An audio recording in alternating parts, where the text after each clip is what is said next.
Lazy cooking ഡേയ്സിലൊക്കെ ഒരു real life saver റെസിപ്പിയാണ് ഇത്. ഒരു പാന് മതി, കൂടുതൽ ഇൻഗ്രീഡിയൻസ് ഒന്നുമില്ല.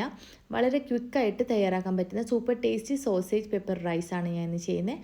കിഡ്സിന് എന്തായാലും അവർ കഴിക്കുന്ന ഒരു ടൈപ്പ് ഓഫ് റൈസാണിത്. കറിയൊന്നും വേണ്ട, പ്ലേറ്റ് കാലിയാവാൻ വേണ്ടിയിട്ട്.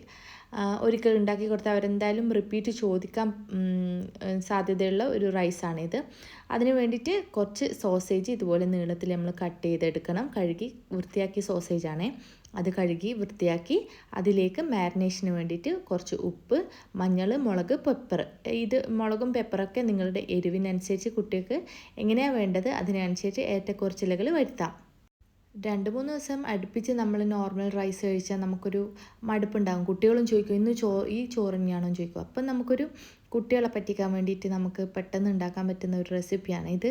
അതിന് വേണ്ടിയിട്ട് വെളിച്ചെണ്ണയിൽ കുറച്ച് ചൂടായി വരുമ്പോൾ ഈ സോസേജ് പൊരിക്കാൻ വേണ്ടിയിട്ട് വെച്ച് കൊടുക്കാം.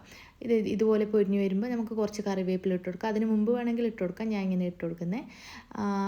അതൊന്ന് സോട്ട് ചെയ്തിട്ട് പിന്നെ നമ്മുടെ വേവിച്ച റൈസും കൂടി ഇട്ട് കൊടുത്താൽ പണി തീർന്നു കേട്ടോ. ഇത്ര സിമ്പിളായിട്ട് നമുക്ക് തയ്യാറാക്കാൻ പറ്റുന്ന ഒരു റൈസാണിത്.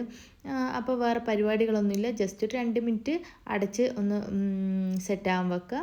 കുറച്ച് മല്ലിയില ഇട്ട് കൊടുക്കാം. നിങ്ങൾക്ക് വേണമെങ്കിൽ ഗരം മസാല ഇട്ട് കൊടുക്കുന്നുണ്ടെങ്കിൽ അങ്ങനെ ഇട്ട് കൊടുക്കാം.